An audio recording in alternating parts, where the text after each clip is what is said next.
What happened? Training wrestling for a fight, actually. I went with a big guy, and just a freak accident threw me. Landed on the leg, and I tore a ligament. How long did it put you up for? 3 months before I had the surgery, and it's been 4 months since that time, so 7 months total. Probably be a year before I get back to my usual things. What's coming up for you in the next year? Well, I've got a new gym opening in Mississauga called the Elite Training Center. We're already open. That's MississaugaElite.com, so you can check that out. I'm really working on my students over there, and of course training here, helping out with the groundwork. Got a mixed martial arts team going out of Iron Tiger, so I'll be around pretty much. Well, for sure, I can understand why some guys do it. You know, I'm not going to do it myself because I have a life after fighting too.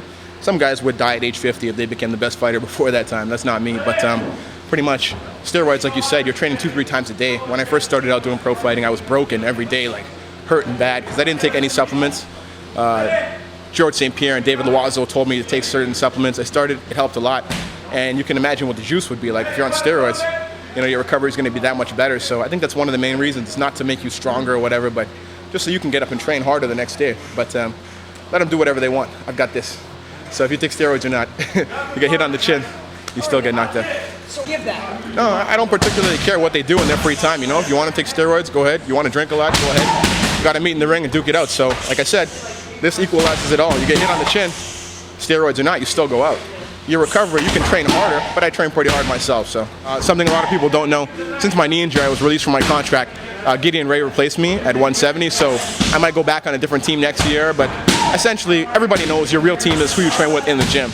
You know, there's 5 guys out there. I train with all the guys in the IFL Toronto Dragons myself personally before, but my real team is here, my gym, the other places I've trained with.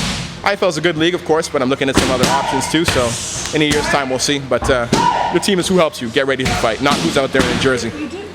2007 has been pretty much a write-off for me because I hurt my knee like December 28th or some craziness like that, January 28th, and the whole year is pretty much written off for work. I couldn't work, I couldn't train properly, so it helped me get my school going, which is something I've been neglecting anyway.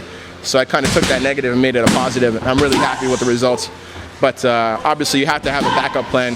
That's why education is really important, or some other type of business, because you're one injury away from never fighting again, right? So you can't put everything into that. You have to have other backups. So all you kids looking to fight, make sure you study your books or have a good job or some type of backup plan, but put 100% into fighting too. Teaching. That's all I've ever done, man. Like, obviously I have a pretty good education. I studied logistics, but I can't sit in the office. It's not for me. It's just like suicide.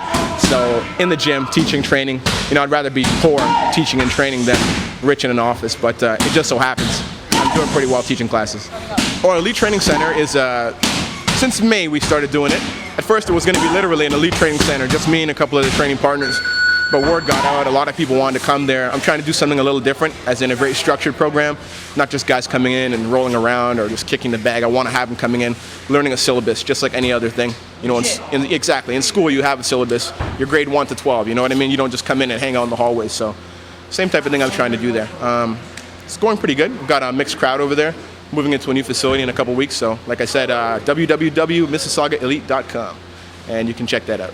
Thanks for your time. Appreciate it. Thank you, brother.